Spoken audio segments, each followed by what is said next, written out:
Welcome back to the podcast, episode 250. What a ride with Coach Matthew Bousson, the first ever guest, and my good friend and mentor. Buddy, thank you for being here. Appreciate you being part of this.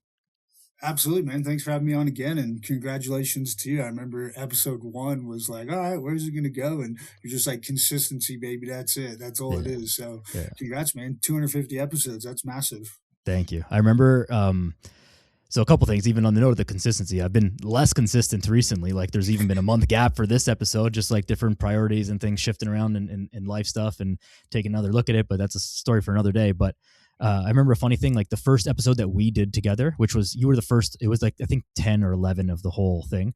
But it was the first guest episode. And I remember hitting record and then realizing like, oh, I didn't think about like how to start this, like how to say hello. Cause like in the solo ones before, I kind of had like, not a scripted, but like a plan of like what I was going to say to start it off. You know, like if you're writing a story or an article, you start with the title. And then once you get that done, the ideas flow. And I like had all this like planning done. And I realized once I hit record with you, I was like, oh, like, what do I say? What do we do? This threw me off. And then, but then you realize it's just, just conversation. You just hit record and say hello and that's it. And that's how it's been. Like, obviously I've been getting better, I think, at the whole conversation piece of it and some of the other editing stuff, and not even editing, but production stuff of it. But yeah, man, consistency is the name of the game. It was then and it is now. Yeah, that's it. I think it's been great, just kind of watching and seeing and the different people you've gotten on. It's been cool, man. And I guess just talking, it's always kept the main theme of, promoting health and fitness and whatever you want to call it, however you want to package it. Like, people eat better, go outside, do some exercise. Like life's going to be a heck of a lot better for a heck of a lot longer. It's that simple. Like, yeah. I think that's even a good place to launch it off. Cause like you posted that photo of yourself, whatever it was, a couple weeks ago, like you got out of shape, moved, whatever. And then you got back in shape again in like a pretty short period of time. And then you're like, all these people messaging me like, hey, like, how did you do it? Like, what did you do? And you're like, man, I've been talking about this. Like I didn't do anything different than I've been talking about for the last 15 years. Like where you been? And I think on that, it wasn't a short period of time. It was like 9 to 14 months or something. You know what I mean? Like just again, you take a picture in the beginning and one at the end. And I did it super obnoxiously too. Like the one where I'm just standing there, not flexing, like deliberately looking miserable. And then I took the other one, like, flexing with the right light. And then I'm like, I did that obnoxiously and nobody got it. Or maybe people got it, but the people that messaged me didn't get it. Because they're like, oh, I need a program. I'm like, no, you don't. You've not been listening this whole time. That's right. Is there, okay, let's actually talk about this though. What happened that you got like more out of shape? And then, I mean, no, it's basic stuff, but just like run us through it. Like, what did you do to kind of get back into it over those like 9 or months? Great question, which I was just having this conversation with somebody at work. And I was like, all right, if I could like stop and think and put it down to one thing, bro, I was living in the city. When I lived in New York for that period of time, my health like declined. Like my eyesight went bad. You're under LED light all of the time. The entire winter, I almost didn't see the sun. And you remember when I first moved out there, I was taking the subway to and from work every day. So I'm literally like underground. I felt like a mole person. Mm-hmm. My eyesight was getting bad. I had to start wearing like not reading glasses, but like the blue light blocking glasses because I was on a computer so much.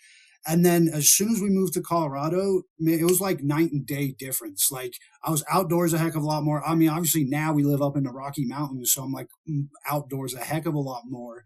But I would really want to say like that was it. I wasn't training and lifting weights and like I was for the years before, kind of trying to be an athlete and whatnot. So that definitely was part of the decline as well. But man, I'm telling you, it was just being in the city, lack of sunlight, being under LED lights all the time. Like I really put it down to that. And then, like I said, moving out here to Colorado, like instantly, this is my phone now. I went back in time. I got a flip phone. So my screen time on a phone is now literally 0.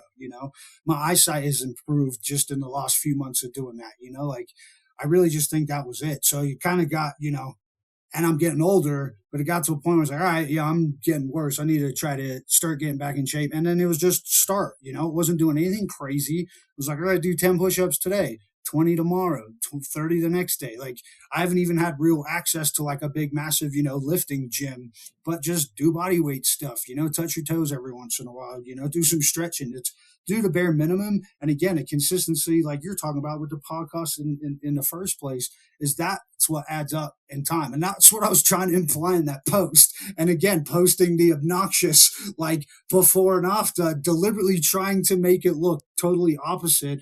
Like it was the consistency, just, do some type of strength training twice a week. Walk through. You know me, I've been preaching that even to the MMA fighters, world class, trying to lose weight back in, 2018, whenever that was. Just walk 3 times a week, 45 minutes to an hour, bare minimum. Do that, add a couple of strength training. Now, improve your diet a little bit, and then just keep doing that. And then it stacks up. Like it's that easy. My favorite quote in the world. Nutrition science is complicated, but eating healthy is the simplest thing in the world, right? You could show anybody, a child on any country, 2 pictures of food, like a hamburger and fries and versus, fruit and veg. I promise you, everybody's going to know what's the healthier option. So just choose that more often than you choose the other. Do I still drink beer every once in a while? Sure. Do I have pizza every once in a while? Sure. But 8 out of 10 choices I'm making are good ones. I don't know. It's that simple. Me. I've been not rocket science for decades. Exactly. For as long as I've known you and way before that, for sure. I think people, one of the ways that people get confused is they hear things like, I was under the LED lights and the environment of the city and underground and working a job, and think that it's not doing that is the direct change, because you can move to the mountains and still be unhealthy and be outside, and you can still be like eating too much. And I'm not saying that you're saying this, obviously, but I think maybe what I'm trying to get at here is that the environment kind of shapes the ease of which it is to make certain decisions over others. If you're in that downtown, New York City grind mode type of place, it's really easy to not exercise. It's really easy to just grab pizza or Uber Eats, junk food and stuff like that, and not work out and never be outside. And you'll probably get a lot of steps living in a big city. Like that's a thing that happens naturally. But it's very easy to do a lot of other kind of negative behaviors versus being in a more slowed down environment, an environment that's more conducive to being outside, more conducive to getting exercise, more conducive to getting healthy foods. It just makes it's like less decision friction. And I think that's the key takeaway there for people is you have to cultivate your environment to make it as easy as possible to be healthy and fit, because our regular modern environment is totally against us right now. And so unless you're literally going to scrap everything and get a flip phone and move to the mountains, which you did that, but most people are not going to do that. And, to each their own, you got to find ways to do that even within your current modern downtown, concrete jungle environment. 100%. And I think in New York, that beginning part I talked about, that first 4 months where I didn't feel like I didn't see the sun because I was on the train. Again, it's kind of like making a decision to go to a flip phone. I was like, cool, I'm not riding a train anymore, bought a bicycle, and now I'm riding. So I was doing all of a sudden now 80 to 100 miles a week. So my fitness and, I was doing even more than I'm probably doing now. Just the environment has changed. But like you're saying, like even in that kind of, city jungle, I still found a way to all right, now my main mode of transport is also going to be physical fitness. Cool. Now I'm getting 6 to 8 hours a week, whether I like it or not. Yeah. So I kind of create an environment where I have no choice but to succeed in a sense, right? Like I wanted to decrease my screen time this year. Best way to do that, get rid of your phone completely. Maybe that's a drastic choice, but now I have no choice but to succeed because that's what I've done. And it's been 29 days since I got that phone because I got it just before the end of last year. And like I said, I've not missed it. I don't miss the doom scrolling. Like I've got a tablet. I still got a laptop. I still have the internet. I'm still connected to the world. Half my friends and family are still overseas, but I just created now an environment or a choice where my screen time is now going to be less. So like in New York, all right, if I know I'm under LED lights, I know I'm going to be more sedentary. It's easier to buy takeout. I'll force myself to get more exercise and I'll just cook food at home or something, you just got to start making those choices regardless, and again, just make that consistent and it adds up. It's like we were talking about before we hit record as well. Like sometimes you just got to put the big boy pants on and make the decision. Like, yes, it's hard, but hey, if you want this, yeah, you got to cook at home. Is it easier to just order food and order takeout? Even money aside, it's more expensive to do that. But let's say money doesn't matter for someone and they're willing to spend whatever. And the savings are not attractive to them, it's not as healthy. It's just not, unless you're going to get a private live-in chef, which is like another level of like, Uber Eats and food. And Right. if you can do that, I mean, by all means, like go right ahead. Like that's a phenomenal thing. If I had enough money to do that too, I'd 100% do that. That's great. Um, but it's like, yeah, you just got to put your big boy pants on and realize like, hey, we need to cook food at home if we want to be healthy. This is no longer a negotiable. You cannot go out to eat every single meal or for the majority of your No. meals and expect to be healthy and able to control your calories and get a good nutrient density. Like it's unfortunately just not going to happen. And so we can Yeah. like be mad at the world and like keep bashing our head against the wall, or just like make a change and do something about it, which is take it into your own hands and cook your food at home. Not that hard. Exactly. And even again, going back to those athletes, which is when you and I first connected, even trying to tell them like, cook your own food, or hopefully, fingers crossed, you got a girlfriend and your wife that loves you is going to take care of you. And a lot of them would have that, but it's like nobody on the planet is going to put more love and tender care into preparing your food than you are. That's just a fact. I don't even care if it's a Michelin level chef. They're not eating it. There's a level of they don't care. You know what I'm saying? Like just by having that attention to it, or awareness, now all of a sudden it starts connecting into everything else. Like, oh, I'm eating this. I'm having this much protein. Again, trying to convince some of them world champ athlete, just eat an adult's worth of protein every day for 4 weeks in a row, please. Like, let's do that. And then we can chat about high performance elite athlete stuff. It's like, you're not even healthy on a basic human level. You want to talk about being a world champ. It's again, just let's go to the basics, folks. It's that simple. I promise you it is. I think it's refreshing for people to hear that, these high level athletes, and many of them whose names and you see on TV, and they're winning games and championships and all types of stuff. Like they're not the perfect bill of health. Like oftentimes, and you're definitely can speak to this way more than I can, but like oftentimes they are successful athletically in spite of their behavior and choices, not because of their Absolutely. choices. Like they could be, and you just think, and then it makes you think even crazier. Like what could they be if they were like super dialed in? It's hard to imagine what they could be like. Yeah, 100%. I mean, again, most of my career for that 15 years is banging my head against the wall, talking to a world champ. Let's just, eat the right amount of carbs, protein, fats, and this and that, but they want to talk about world champ and, high performance. And I started realizing a lot of this high performance stuff is the basics. And then you start looking at world champs that not only win one world champ, but they'll dominate for like a decade or turn into a dynasty. They're the ones that are doing the basics over and over and over and over. And again, you're one of the best rugby players I ever saw in the world.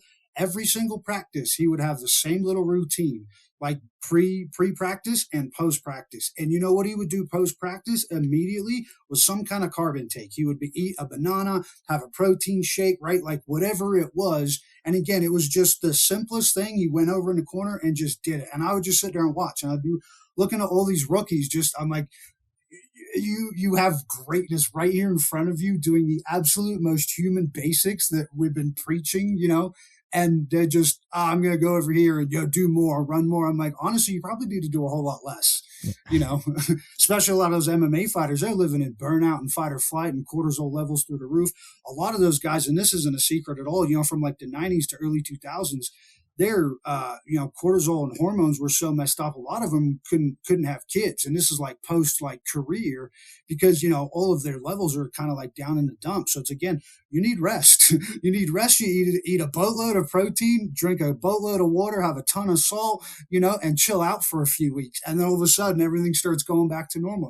The human body likes being in balance and likes being healthy. It doesn't like being the opposite, right? It's like you need to almost put more effort into not being healthy. I think sometimes, like It's those true. habits stack up a lot longer, but I don't know. It's the basics, I promise. What do you make of like this TRT boom that we're going through now?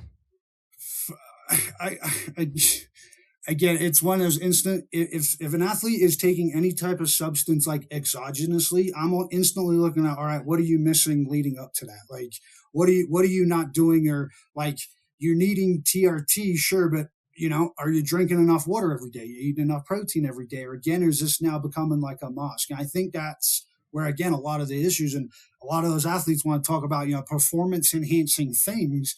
What's going to enhance your performance the most is doing the basics and Mm-hmm. keeping that because then now your body's in equilibrium, it's in metabolic efficiency, it's like your weight is going to be exactly where you want it to be. And again, a lot of those MMA fighters trying to get them up in weight, because if you have a higher, lean muscle mass with a much lower body fat, it takes almost nothing to fluctuate your body weight. But when you're dealing with pounds and pounds and pounds of body fat and you're trying to lose that, like now your body's also going through all of that stress.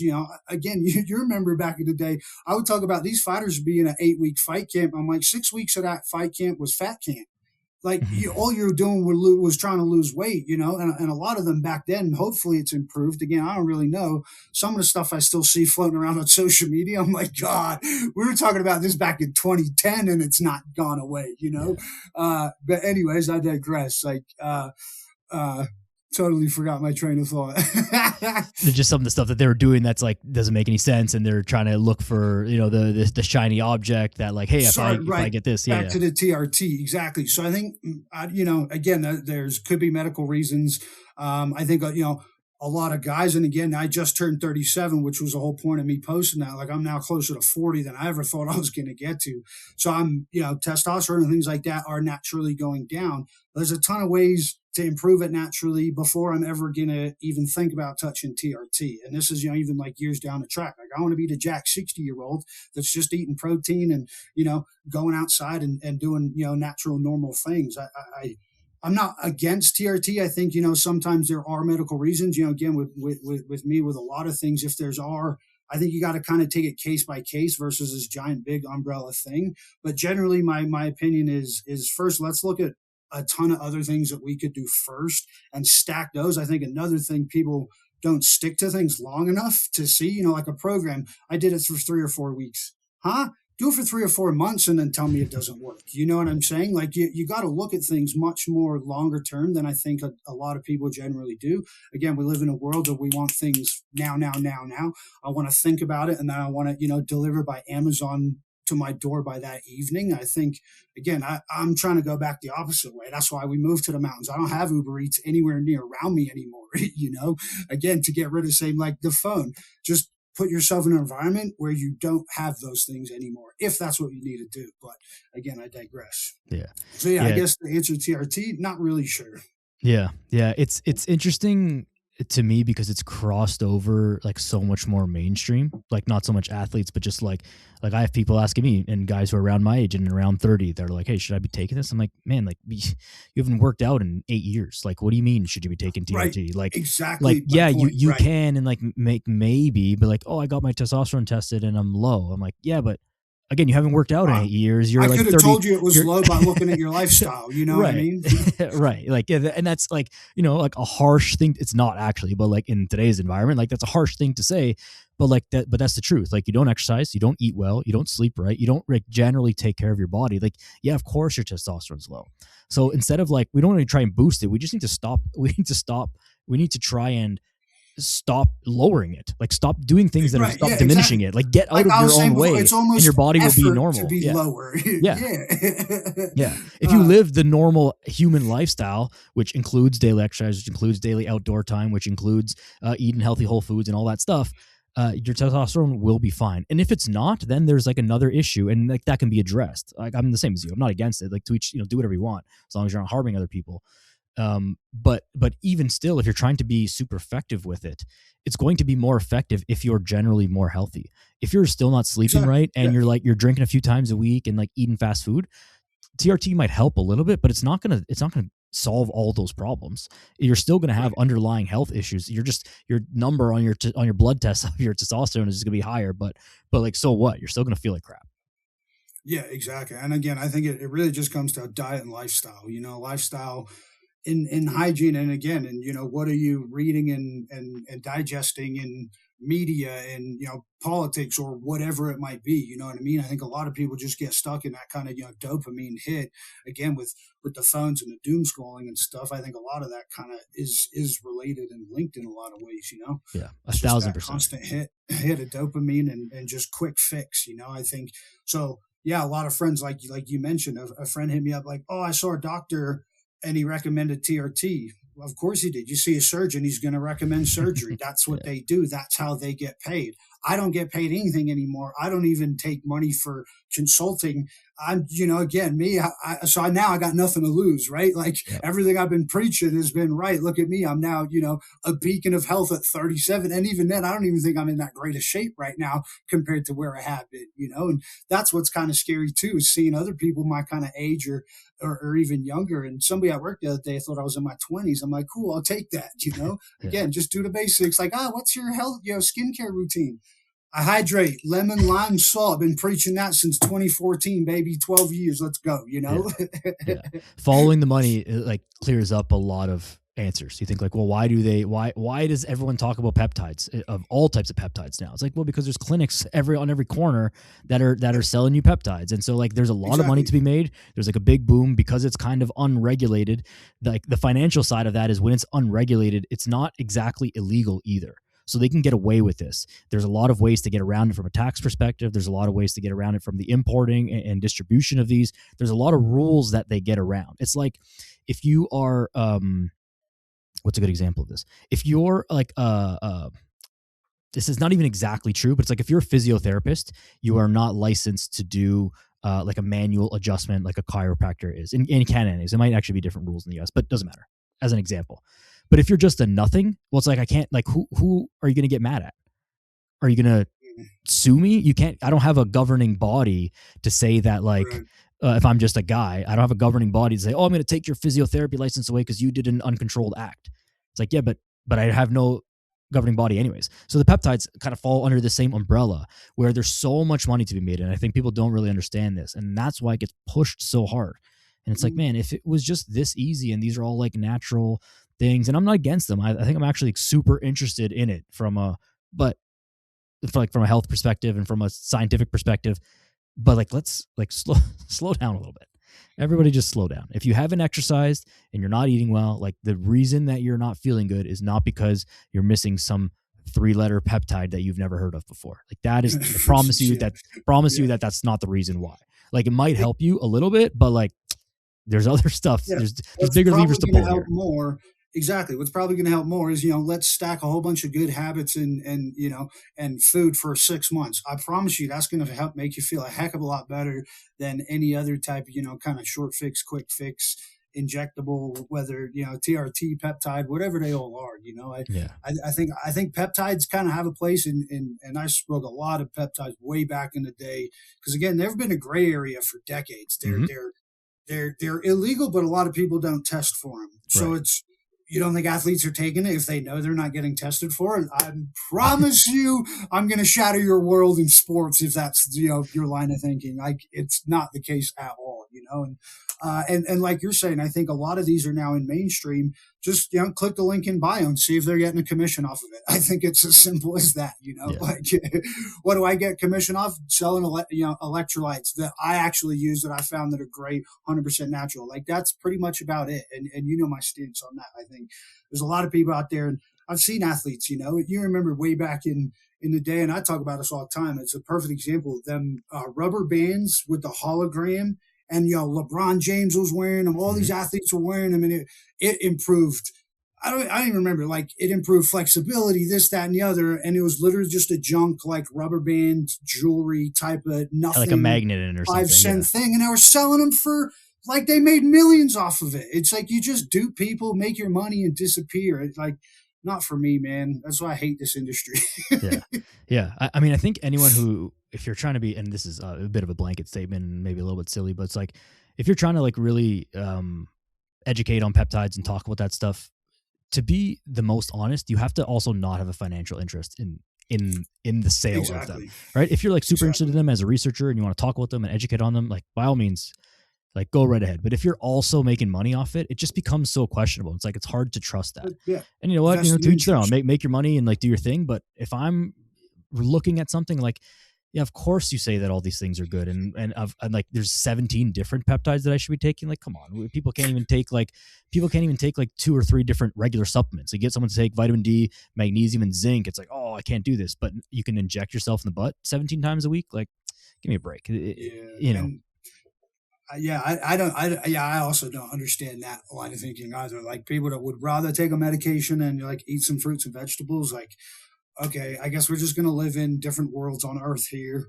I don't know how to get through to you. And like, let's just kind of agree to disagree. You go your way and I'll go my way. And that's that. I don't know. I just, if that's what people want to do, again, no disrespect or, I don't agree. I'm going to go try this over here for, like I said, stack some habits for, 6 to 9 months and promise you I'm probably going to be on a better end. But Yeah, yeah. I think this even extends beyond like supplements and peptides and injectable things, even into like wearable tech and like the over marketing of like stuff with running. And I have an example to paint the picture. I did that 10,000 step challenge, and I've done that a couple times now.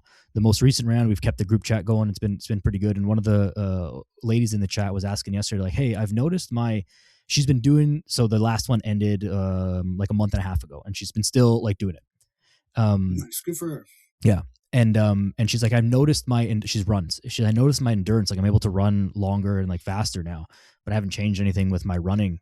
She's like, is there anything like from me doing more steps would improve my endurance?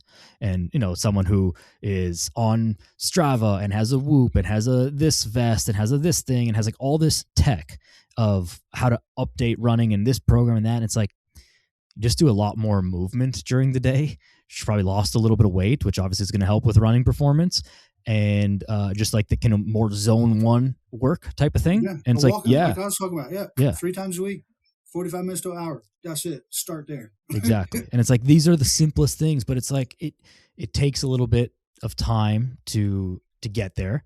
It's, it is not sexy to talk about. It's not that cool to talk about it for sure.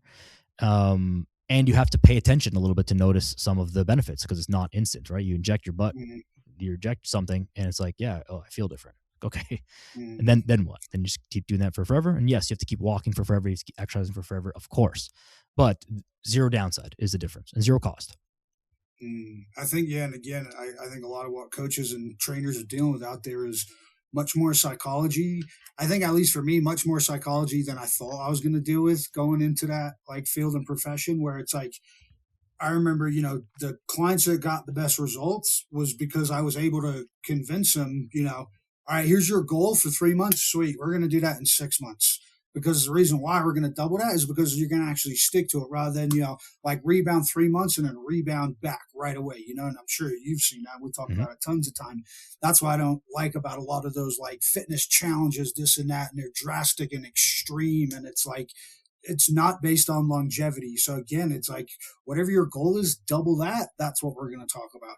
Like, sure, again, it might not be sexy, but you're talking to me in 6 months from now when you're jacked and you're where you want to be physically, mentally. Like, trust me, that is a sexy conversation. You know what I mean? Like, it might not be now, but it will be then. Versus 3 months and then a couple weeks later and you rebound right back. Like, that's, you got to deal with that. And again, just deal with the basics and keep doing that for a long term. And, you're going to get closer to your 40s and people are going to think you're half your age. I don't know what else to say. That's I'm a right. living example. The short-term things, I mean, they have their place. Like, some people, I got to imagine there's not zero people who have like gone from, being on the couch and just being unhealthy, and they signed up for, a challenge or 75 hard or one of those type of things. And then they did it. And then they actually did kickstart a healthy lifestyle and kept it. I got to imagine the number of that, like, it's not zero. It's low, but it's not zero. But it's just like percentage chance, man. Like, the chances are you're not going to stick to that forever. And then we've talked with this. I know I've talked with this a number of times in the podcast. Like, what's the plan after the plan? Like, you do 75 hard. Like, okay, cool. Like, that's awesome if you can stick to that. And then what? Like, you just go back to doing nothing? Like, this is like a forever game. And so you have to like zoom out and expand your time horizons to be like, yeah, I'm going to do this for forever. I don't need to go hard for forever. I'm not a professional athlete. And even if you are, you're not going to be a professional athlete at the peak of your career for forever. It's a very short period of time in the grand scheme of things. And so you just have to find ways to like elongate this thing and find different motivations. And it's a psychology problem more than it is a mechanical problem, because, we've like nutrition, weight loss, and general nutrition, and like even training, building muscle, getting stronger. Like, this is a solved problem. Like, it's not confusing.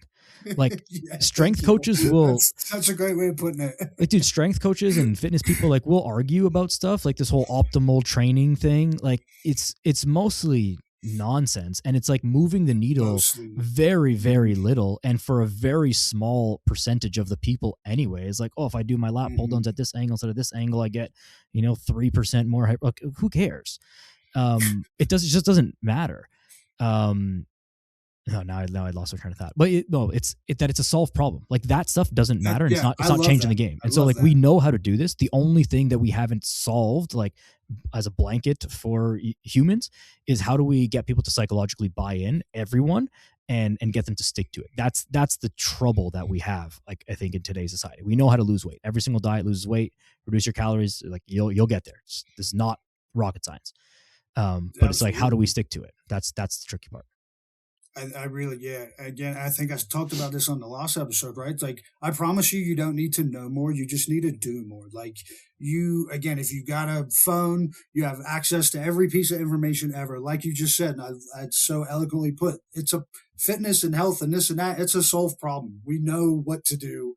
We're just not doing it, right? Like, it's really that simple, like we've got more knowledge, more technology, more advanced healthcare. Cool. Why is the healthcare in the population getting worse? Why is I actually just read something the other day, and for the first time in decades, the average lifespan is now going down again.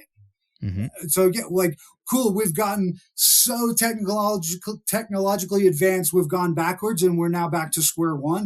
We just need to get people to go touch some grass and eat some vegetables, man. Like, what? Here's another stat headline for you. I don't know if you saw this one. Globally speaking, obesity is a bigger nutrition problem than starvation is for the first time in human history. Wow. There's Also, more people though, who are I'm obese than people who are surprised. starving. Like, can you think of that? Like, for the entire existence of humanity, we have struggled to like get enough food. We had farming and animals, and like we finally built a society, and like food was no longer an issue. And for a lot of the world, but for many places in the world, like there's people starving to death every single day, and these are not even war like places. These are just very poor, unfortunate places in the world. And there are more people who are obese than people who are starving, which is It's just, insane. yeah, it's crazy because again, back in 2010, when I was like starting my degrees and learning, we were talking like theoretically, this is what's going to happen in 20 years.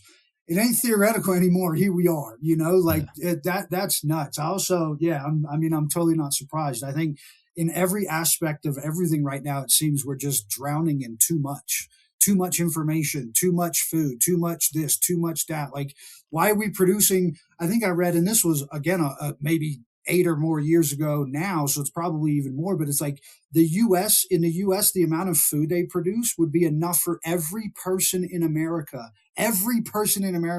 to eat like 6,000 to 9,000 calories a day.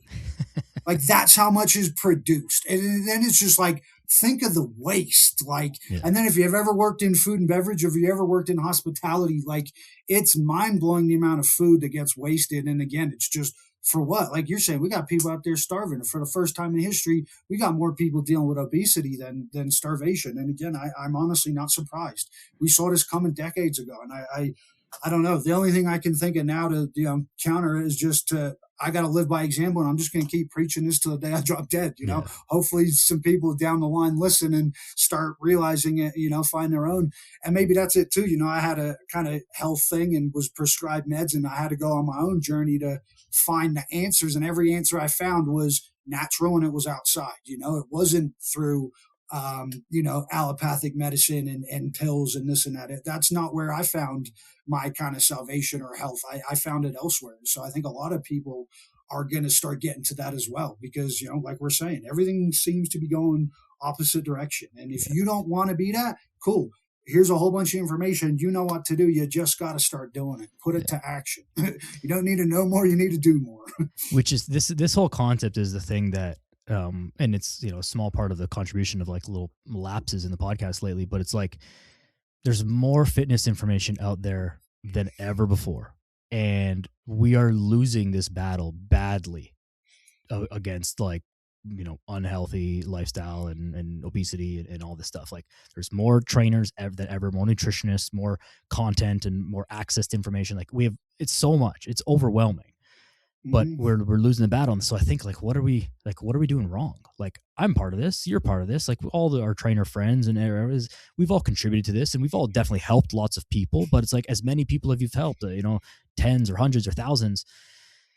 There's like 8 billion people in the world, man. There's like, we're losing the battle. Hmm. So like, I don't like it on one hand, it makes me think like, what's the point? And like, let's just, not do this. And like, maybe not all the way, but like, what's the point kind of thing? Like, how do we make this better? And then the other side of it is like, man, it's more necessary than ever before. Like we're still losing. And like every single person that does listen to this podcast or sees a post or sees a thing, a lecture or whatever, it's like you help that one person and it's just like one person at a time. We just got to keep chipping away, because if it wasn't for the fitness industry as it is, and for all its negative things that you and I don't like, it's largely, people are trying to help and people are trying to make money, but people are trying to help. Um, if it wasn't there, how much worse would we be? Right. If we didn't Oh have the yeah, explosion of gyms and fitness and of mainstream course. stuff and even TRT and peptides and all types of supplements, and if we didn't have all that, like how much worse off would we be? Will we just only eat, will we even have fruits and vegetables anymore? Or will we only have like fruit Yeah, snacks, probably. I like, mean, like yeah, gummy snacks? everything Like, we're, yeah, no, I totally agree. It's yeah, I don't know. It's a tough one. It's like you're saying, like, what are we doing wrong? I don't think we're doing anything wrong. We're fighting human nature, and human nature is the easy way out. It takes a very special kind of person and personality that's like, I'm going to take the hard road and do the easy, or sorry, I'm going to take the hard road and do the difficult thing each and every single time, right? Like you and I have a personality like that. Friends and family, I have personalities like that. Athletes I've worked with like that. But again, like we were just talking about earlier, a lot of the athletes didn't have that attitude. They're performing in spite of the way they train.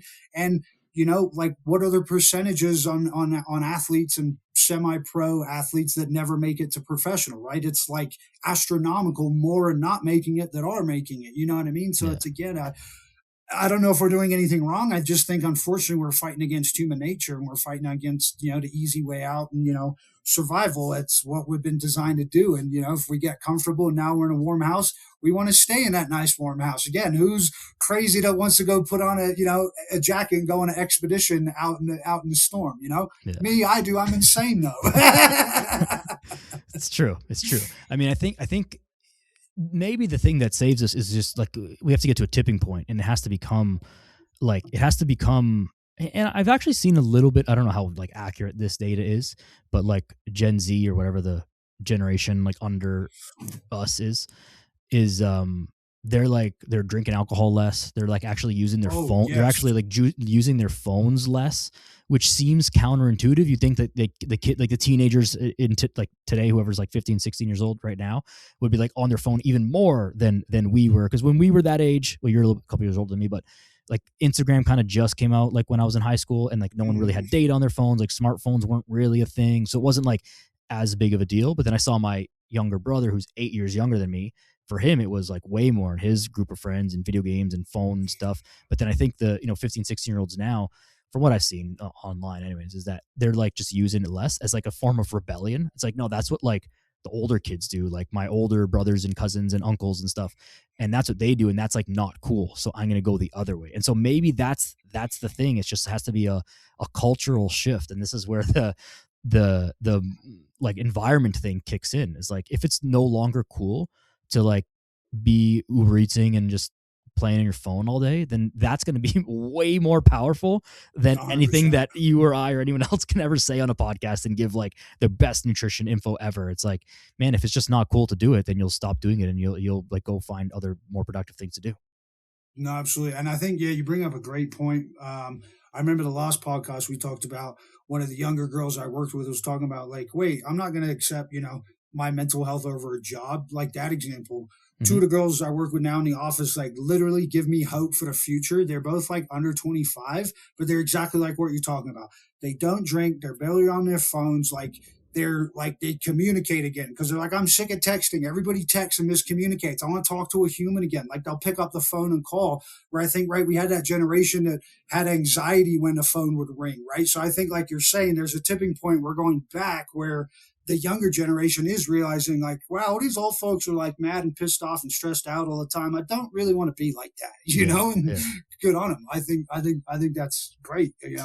Like you said, we're going back full circle. I guess to a tipping point, and then people just start realizing, hey, if I do this, and then they'll do it once or twice or three times and realize, oh, I did get a different result, or I do feel better from doing it. That's again my whole thing with this habit. Hey, just strength train a couple weeks in a row. See how you feel. If you feel worse, cool. I never in my life have I seen that, but then we might need to look at something else. But it's like, just try it and just do it a couple more times and see how it goes. It's funny you mentioned that. You just a little slightly tangential here, but I've been doing those corporate talks at the bank, and one of the things I had them doing or encouraged them to do the other day was micro workouts just during the day. Like, these guys are busy; they're in the office for like 10 to 12 hours a day, like super like high stress, like high end jobs kind of stuff.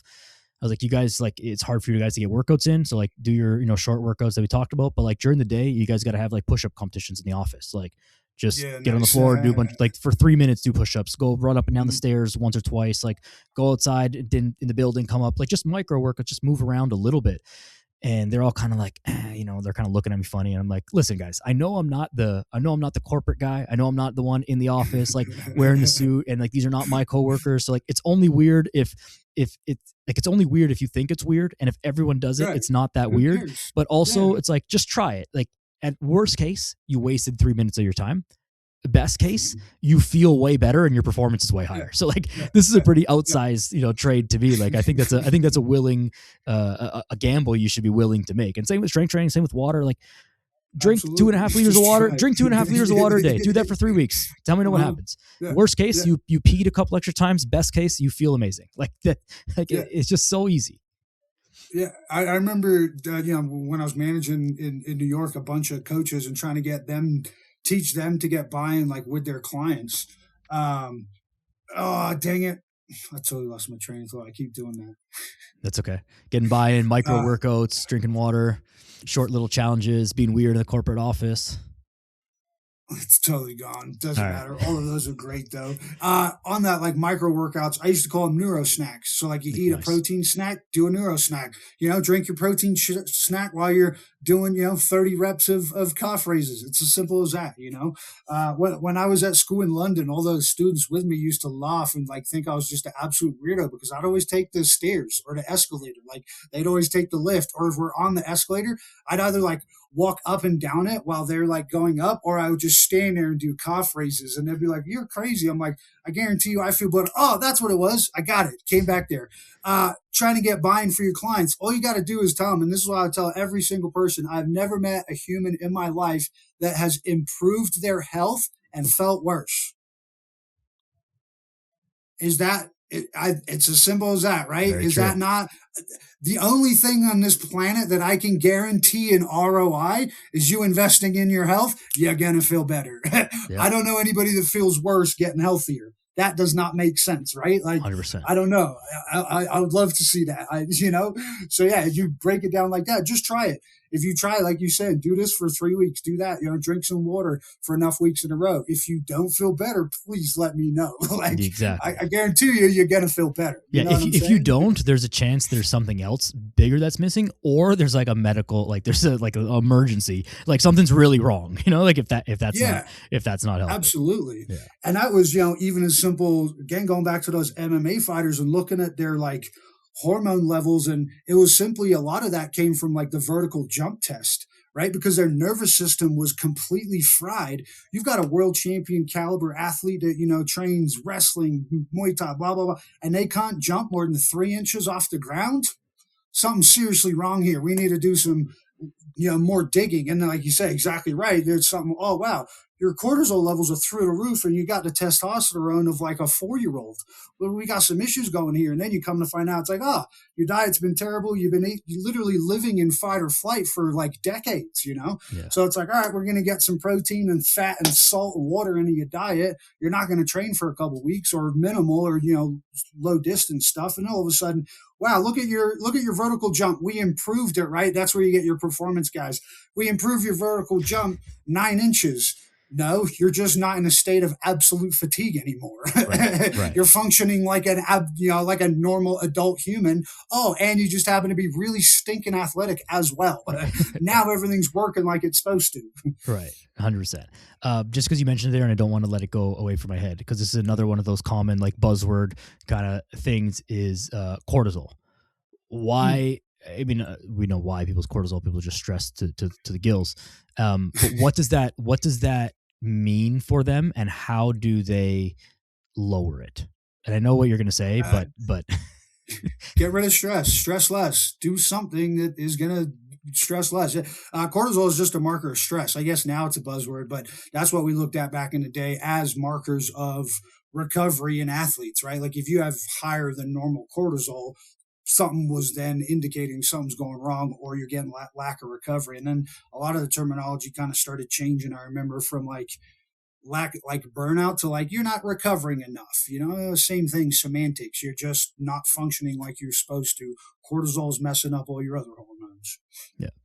Was there any specific protocols that you would use, or would it just be like, we got to look at what you're doing, fix your sleep, fix your nutrition a little bit? Like, were there any specific nutrition things you did with cortisol? Because I think now it's like one of these people are selling like cortisol programs. Like your cortisol is I never heard of that. Yeah. Okay, you're off the internet more than I am. Yes, finally. I don't know what's going on anymore. But it's like people paint cortisol as like the devil of all the things that like this is the thing that's like that's like wrong. Just a marker. Yeah. No. Yeah, I guess it's just a balance. And if it's higher than it normally should be, do some things to reduce it. Again, simple as that. Stress less, improve your sleep, drink more water, get more protein, exercise. That's going to reduce your cortisol. And then again, we were just looking at that as a marker of stress or lack of recovery in a lot of these guys. Yeah. I mean, that's exactly how I've always understood it. And then, you see people selling this, and I'm like, man, what are they talking about? And you look into their program, what the thing they're selling, I'm like, but they're just, okay, they're getting people to manage their sleep. And this is where I struggle with the whole, influencer thing is like, what their program that they're offering is like, normal for the most part. It's like, do some stuff to manage your sleep, do some stuff to improve your nutrition, improve your training a little bit. Yeah, that's all going to improve your cortisol and make it spike at the right times and come down at the right times and all that stuff. But it's like when you sell people when you sell people that's the devil of the thing that's wrong with them, then they never get that out of their head, because they don't realize that what you've given them is improved sleep, improved training, improved nutrition. Mm-hmm. They think you've like magically solved their cortisol. And it's like, you can't even do that. You like the only things to solve all of these hormone issues. Oh, I've got my program to like boost your testosterone. Well, it's eat better, sleep better, train better. Like, I got a program to improve your cortisol. What is it? Eat better, sleep better, train better. I got improve this hormone, eat better, sleep. It's all the same. It's all the same. Maybe that's just like more a marketing problem, and a lot of these coaches kind of get stuck in that world. And I've lived that with them, where you got to talk to the language that the customer understands to want to buy something. You know what I'm saying? And so if that's like a buzzword, then like, again, I don't really agree with it, and I wouldn't do it, but I get why a lot of coaches do that. And again, new coaches kind of coming into the world, that's what they're taught. They're taught to kind of go along with a lot of that. And again, especially now with, the social media marketing and things like that, it's kind of gotten a bit AWOL. But like you mentioned earlier, I think we're going to get to a tipping point. We're going to go back the other way. And a lot of people are going to realize like, oh, this trainer's just catching on a buzzword. Because it's like when you jump on every trend, right? It's like, again, I see through it. Me, we talk about this all the time. Like, from CrossFit to High Rocks to this, to that, the other, I can't even keep up with it anymore. But it's like just from one trend to the next. And, no disrespect to any of them, but like, I don't know. To me, they're just a little disrespect. Sure. Again, it's just not my thing. I dealt with different athletes in different sports, and it's just a different world. But I don't get those trainers that just jump from trend to trend to trend. Like you're saying, like now they're talking about this. Actually, I was just talking to another old student of mine, and they were explaining, again, I guess I've been off the internet now for long enough, that like coaches are explaining like, oh, I got a program for tendon improvement strength. Your tendons are going to improve if you do strength training. What are we doing here? Like, again, I don't know. I just think the language and marketing world just bastardizes the science down to like, it just gets to a point where it doesn't make sense anymore. And it's just semantics. It's like, again, please, everybody, go to the basics. Yeah. My That's thing it. is, I'm always confused. And maybe it's a silly thing to say, but it's like I'm confused that it works. And maybe it's silly to say that because I know better because this is my profession. So I see through it, right? But if I didn't know anything, would I fall for that? That's the lens that I try and look at it through. If I didn't know anything about training, I was like brand new, never been to the gym, and I saw someone selling a tendon strengthening program, could I be convinced that me as a normal guy, not a professional athlete, is that what I needed? Like, I like to think no, because the filter that I use for a lot of things in other industries and stuff that I don't know anything about is like, is this person the smartest person that ever existed that they discovered this, or are they wrong or full of shit? Like, and the answer is probably more likely the second one than the first one. No one discovered, Yeah. again, training, this is a solved problem. No one invented some new tendon strengthening protocol. Like, Of course. That's like I when bet the program is fine, whatever that was. I'm sure it's a fine program. I would give them the it was benefit of the probably, doubt. but again, it was probably just a normal strength training Yeah. program Yeah. that's like, cool, it's for this or for that or for that. Like remember that sports specific training was a buzzword back, a while back, and it's kind of coming back through the ropes again. And what are we doing, people? Let's just get strong and fit and healthy, Yeah. and then you can go whatever the heck sport you want to go do. Yeah. Then you go live in a world of motor control of that specific high performance skill. But like, don't you want to be the biggest, healthiest, fastest, most resilient piece of human you can be? Cool, go do that, and then go do whatever else you want. That's right. I think it's actually, and it's probably the same as this whole like dopamine short reward system timing cycle for coaches. I think it's a very short sighted like business move. Like you might catch a wave and you might catch the right buzzword or the right like trend at the right time, and you might become the tendon strengthen guy. But then when that's done in a year and a half, like then what do you do?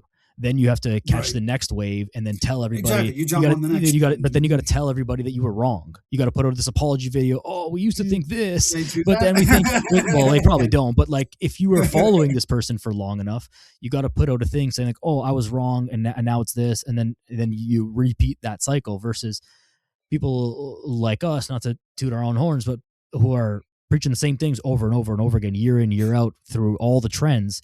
It's like, man, I've been saying the same thing from the beginning, and I will continue to keep saying the same stuff. And if I change my mind on something big, then that's a forever change. Like, that's not like I changed it today and didn't change it and then change it back tomorrow.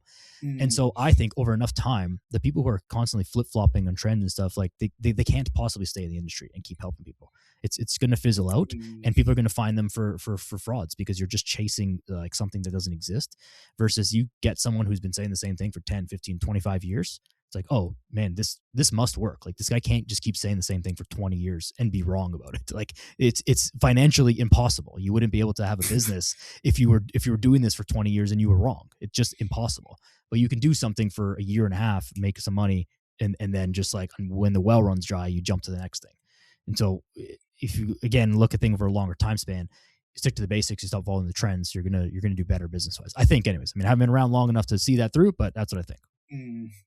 No, yeah, I hope so. I just, I don't know. You still see them occasional big time, fitness bodybuilder types, and they're coming up now, and whatever social medias I hang on, 20 years ago, that dude was wrapped up in a scandal just like them all, Yeah. like I keep telling my friend, I'm like 100% of the people in that industry are selling something, 100%. Like, me, I know maybe 3 or 4 out of almost a lifetime of meeting people in that industry that just like everybody's selling something. I don't know. It breaks my heart, but that's why I guess I kind of, left and retired from professional coaching nearly 5 years ago now. I've still kind of always had and always will have some kind of foot in the door in consulting and health and fitness, just because that's what I'm want to promote and trying to promote. And again, all of the answers that I found that have helped me, a lot of other people need that out there as well, because there's way too many people out there on, antidepressants and this, that, and the other one. Like, just go outside, drink some water, do a couple push-ups. Like, I promise it's that easy. Yeah. I think if I could, I don't know. I float this idea around in my head all the time. I don't know if I would actually do it if I could go back in time anyways, but a really cool thing to do, and I would do this if it happened today, is like to become easier said than done, obviously. But if you can become wealthy from something outside of fitness, let's say you win the lottery. So it's not even another thing. where you're now no longer tied to making money. That would be the ultimate thing. Like if you could leave coaching, you go make a bunch of money doing whatever, and you don't have to be like super, you don't have to be like a, private jets and like super rich, but just like enough money to live your life, be comfortable and all that stuff, and not have to make honestly, it's kind money of what from I'm fitness. doing. Yeah. Been doing the last 5 years. I'm absolutely not rich, but that's why, again, I kind of was like, look, I've got nothing to gain. I don't earn a dollar from anything I say anymore. But look at where it's going. I'm healthier, but I'm living by example. Everything I tell everybody else, like, it helps you if you actually do it. Yeah. So I think I did try to do that, because it was kind of like, yeah, again, you're seeing everybody's got a vested interest, or everybody's getting, commission here or there. And it's so hard. Even in academia, it's so hard to know who's telling the truth, and we've talked about this a ton of time. It's still like 75% of nutrition research is somehow paid for by Coca-Cola or one of those companies still to this day. You know what I mean? It's like, I don't know. The system gets broken. We were also talking about this before too. It's just like the inefficiency of gigantic corporations and like academic corporations as well, and like government and all this stuff. And it's like there's so much, things are so expensive and take so long that there are only, to get any studies done, like there's only a handful of companies, Coca-Cola, whatever, Nestle, is that the same company? Whatever, doesn't matter. Yeah, right. Who knows these days? But there's only a handful of places that amount of money can come from. Like they might need $100 million to do some study on whatever, something that's like pretty basic. And it's like, no, I can't fund that. Like you can't fund that. Like regular people can't fund that. So like there's only a couple of companies that can do that for some sort of tax break or some sort of like indirect benefit that's going to benefit their bottom line in some way. And so the money makes the system break down because there needs to be so much of it. So I don't know. And it's always follow the money. It's always been that way. It's always going to be that way. Even when I was in academia for 6 years, one of my favorite TED Talks is by Ben Goldacre, and he talks about bad science, and he literally explains like how I know, because I was in science and I got my name on papers that are locked in some basement that'll never see the light of day ever. The reason why is because they proved the opposite of what the person paying for that wanted.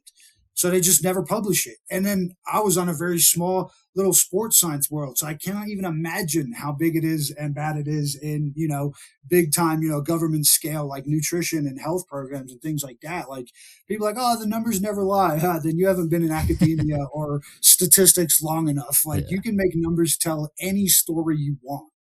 I remember the first thing in like second year stats class or whatever, which wasn't like a master's level. It was just like, stats 101 basically, was like the professor giving us all these examples of like the same like data set.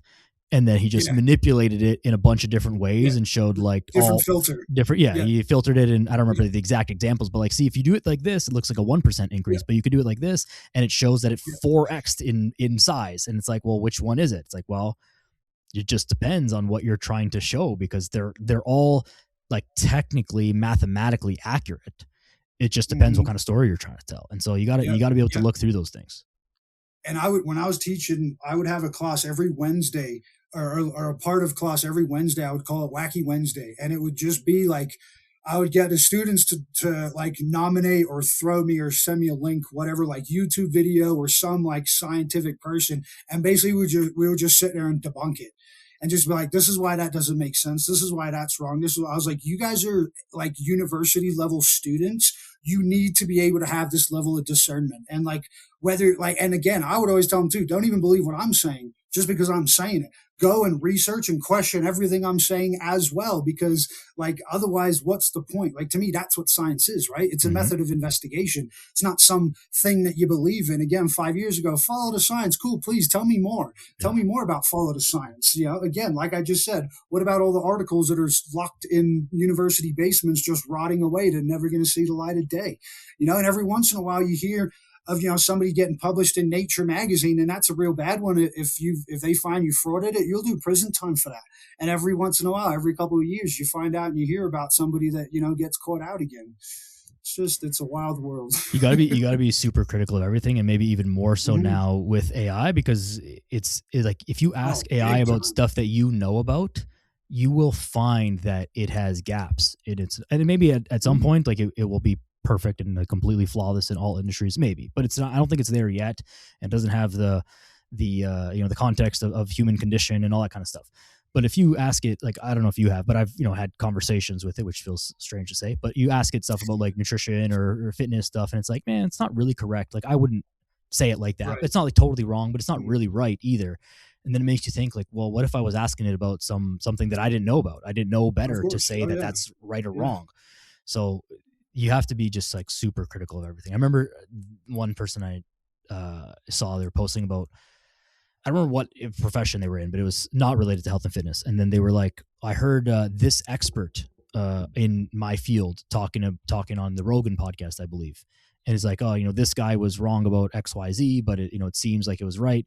And it's like, and then I realized, well, what about all the other guests on Rogan's podcast? I just believed them. Like, were they all right about, and nothing against Rogan, nothing against the guests, all that stuff. But it's like, you can't take anything that everyone takes for face value, including whatever I say, including whatever you say, anyone in this podcast. Like, yeah, I think I'm right about a lot of things because otherwise I wouldn't say it, but I also could be wrong. And I don't want anyone to just blindly trust me ever. Like, take it, think about it, assess it, test it in your own life, and then see if it works for you. And if not, then I apologize. And if so, then awesome. Like, you got to be a critical thinker. More important now more than ever.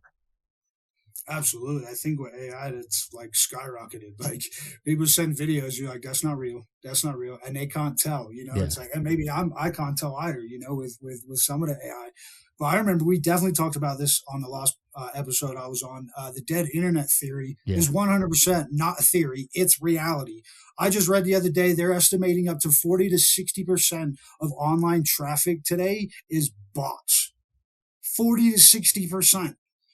All the views, all of it, it's all trash, it's all bullshit, and we knew it from the start. Like, right? We talked about that on that last episode. It's funny you say that because I literally this morning I had an issue with my with my email list for my newsletter. So people subscribe to my newsletter, send out emails once a week or whatever, nutrition, fitness tips, all that stuff. And it was like it wasn't sending things properly, and for some reason, there's been an influx of bots like signing up to the email list and like trying to download the guides and the stuff. And then, but they so when you download one of the guides, like one of the workouts or the protein thing or whatever, then it sends you a confirmation email and you got to click that email in order to verify that you're a human, and then you get the guide and then it verifies it. But then the bots don't get past that. So it does a good job of blocking it. But for some reason, there's just been this influx and way more signups than would be normal. And so it's breaking the thing somehow. And I was like, what, I don't even know why this is happening. I was trying to figure out, I got to look into it this afternoon as to figure, cause it's not working for the people who actually want it. But it's causing problems for, and I'm sure, at bigger scale, people with bigger audiences run into this issue all the time. So I'm sure there's a solution for this, but it's how many of people's followers are, bots and it's okay, you have 4 million followers, great, are 3.5 million of those people bots? And it's not your fault. Remember they were talking about at one point getting rid of all those accounts and then getting rid of all that fake traffic, and all of a sudden that talk just disappeared. I'm like, yeah, probably because they realized how much of that traffic that they were relying on for marketing views and dollars and everything else. They probably realized a huge chunk of it's bullshit. Well, if you remember why that, do you remember why that talk was a big buzz? It's because Elon was buying Twitter. And so Twitter, that's right. Twitter was trying to say we have X million users, and he's like, no, you don't. He's like, you don't have that many users. And so again, follow the money, and fair enough. He's trying to buy a product, and they're saying our product is worth X because we have this many users, and he's like, no, you actually have half as many users, so I'll pay you this instead. Right. And that. And then now, the company's been bought and whatever. And so I think they're still trying to work on it, and they talk about it every now and then of trying to reduce productivity and all this stuff. But chat's kind of gone. Like I said, I think they're now these companies, big, massive corporate companies, are probably relying on a lot of that fake traffic, for inflating their views and this and that. And again, my Instagram's a perfect example of that. I just posted the other day, right? I've lost, 3,000 followers over the last couple of years.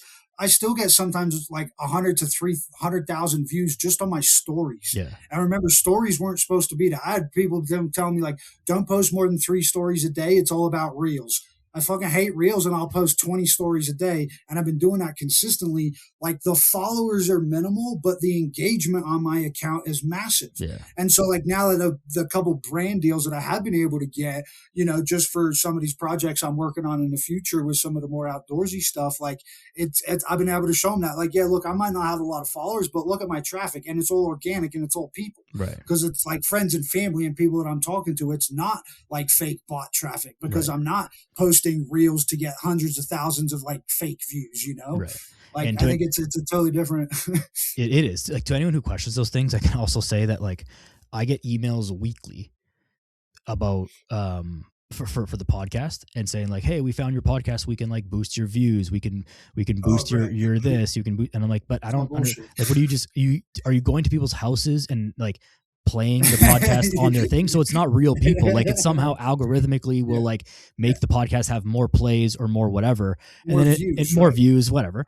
And I'm like, but how does that help me? And like, okay, well, I guess if I had advertisers, which I don't, but if I had advertisers, I could show them, oh, I have like this many downloads.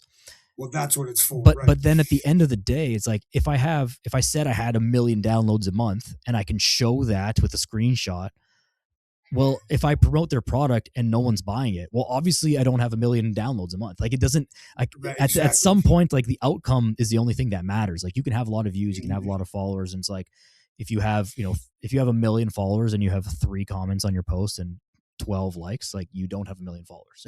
It's pretty easy, right? So, and I think a lot of that marketing is kind of coming to light too. Like you said, again, tipping points coming back, where it's like, hang on, yeah, you got 3 million followers, but you got a comment or 2 on a post, like, or it's like, oh, it's clearly an advertisement because you click on the bio and they're getting paid by all these people to be posting this stuff in the first place. Yeah. Critical thinking, man, super important. It's a dying skill. Man, this is true. Anything else that you want to talk about? Anything else you got coming up that you want to let people know about and close this off? I guess a couple things. Yeah. I'm working on. I've had absolutely zero horse experience 6 months ago. Now looking at, I'm working on a ranch, so trying to do long distance like horse packing trips. Going to be kind of like filming it, documenting it along the way, and using all that again just to promote health, fitness, go outside. Same old story, man. You know me, just telling the same story, but just finding cool and unique and weird, strange, and I guess to me exciting outdoor things to just kind of promote. People get outside. It's that easy. It's that simple. That's right. But it is true, and it kind of makes this full circle, right? So you do cool stuff to get attention, you get the buy-in. It's like, oh, how did you do that? Well, I had to prepare myself. I had to be healthy, fit, exercise, all the stuff. Yeah, that's pretty cool though. When do you think you might be ready? I don't know how much training and how much like prep is involved in something like that, but like when do you think you might be ready? Like not close. Okay. I have no idea. So forgive my ignorance. Yeah, no, it's okay. So long distance horse packing, there's a group called the Long Riders Guild, and you have to do over 1,000 miles in one go. So it could take me a year to get that level of training. It could take me 3 years, but again, kind of just doing it, promoting it, documenting along the way. Me, I always like having projects that kind of keep me accountable. And, that way I am posting stuff, anything I am posting on social media is just all, based around that. Just trying to promote health, fitness, go outdoors. I'm learning a lot more about, land and conservation, things like that. Long-term, lifelong dream now would be to just have a plot of land and like an event space, so projects you and I talked about, different, seminars, workshops, things like that, not just having it online. Online's a great resource, but just kind of getting, I don't know, it sounds old school and like I'm the old hippie guy now, but like just get back to the land and sit around a fire and talk some trash, eat some great food, tell some stories. Maybe now as I'm getting older, looking to have kids and legacy and things like that. So yeah, just kind of trying to learn a lot more about like land stewardship and things like that, which is again part of the reason why we moved up here to the Rocky Mountains. Just try to promote going outside. Be working with a couple like camping companies over the summer, which I'm excited about.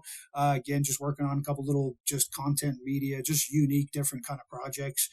Me always just trying to do things out of the box that nobody else has really done or kind of seen before. Yeah, I mean, I think that those keeps you young. Exactly. I think those types of real life experience things that are a little bit more unique are going to become more and more like premium type things. Great It's point. like as the world gets more and more digital, more and more AI, it's like, hey, at some point, like I think this would be a bad thing if this happened, but I can see it going this way is like being able to go camping is like only for rich people.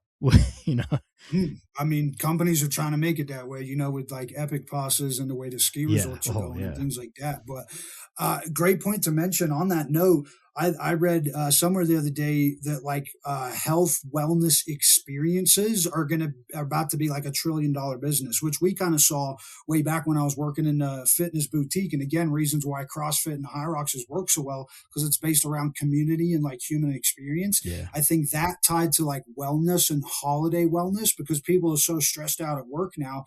People are taking less and less time off throughout the year. So when they are taking time off, it needs to be like a health and wellness. Like you basically, you Boot basically camp. need to go to a day spa for 4 days and turn off and not look at a screen, before you go back to the matrix kind of thing. Yeah. So it's interesting you mentioned that. I was just reading, like I said, that they're projecting to be that the next like $1 trillion, like health and wellness kind of fitness business, but solely based around experiences, which is again kind of interesting. I wasn't trying to follow that trend. Again, I'm not trying to follow a trend, but just again, I think that's the way things have been going, especially the last 5 years. Just go outside, go back to the land, connect with friends and family. Love your neighbor again. Just go get to know your neighbor Yeah. again. The thing I think that makes it like that is that it's way more effort to do that. Anyone can set up an online workshop, like anyone can do a podcast. Like this is not like exclusive in any way, but to have a piece of land, to fly people in, to organize a seminar or a thing in person, like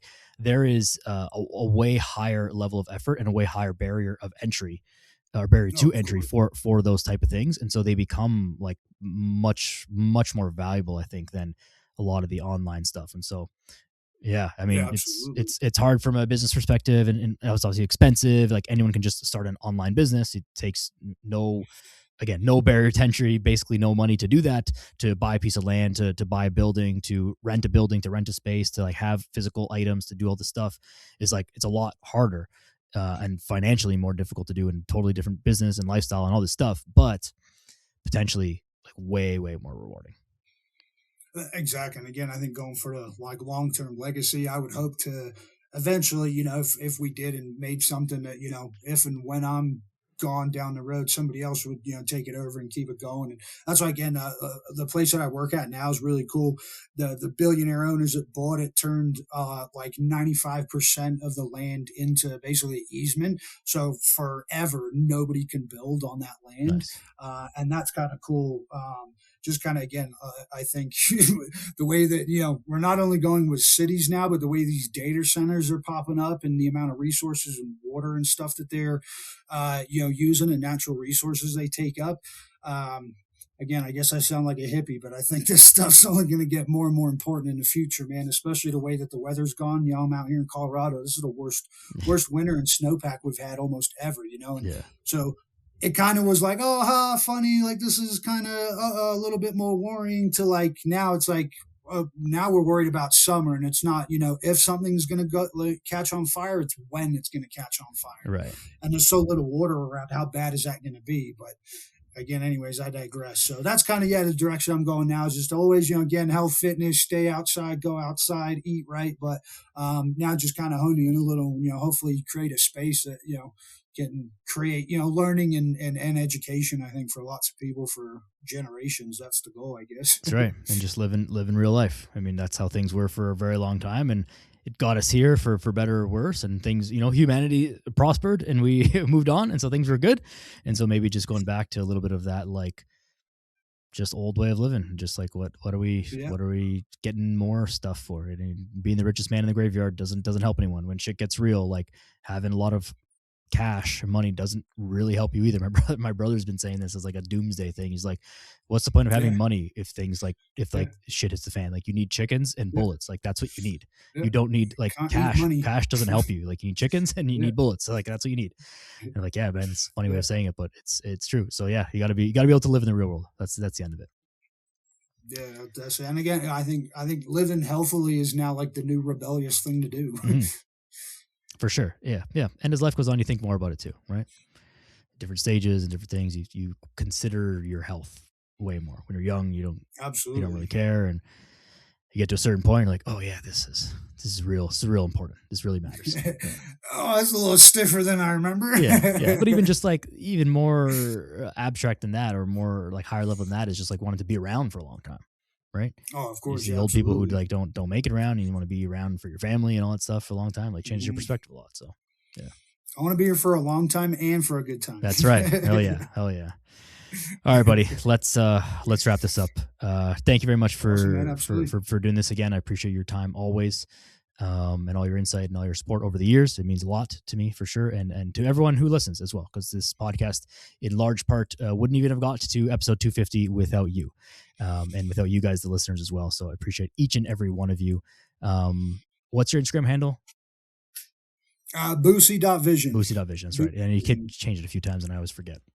You know, it's funny you forget because I see it on the messages all the time, obviously, like, but I forgot what it was. Bousson.vision, follow him on Instagram. Doesn't post, but except for every now and then, but lots of horror stories and lots of cool stuff. You see what it's like to live outside and live for real.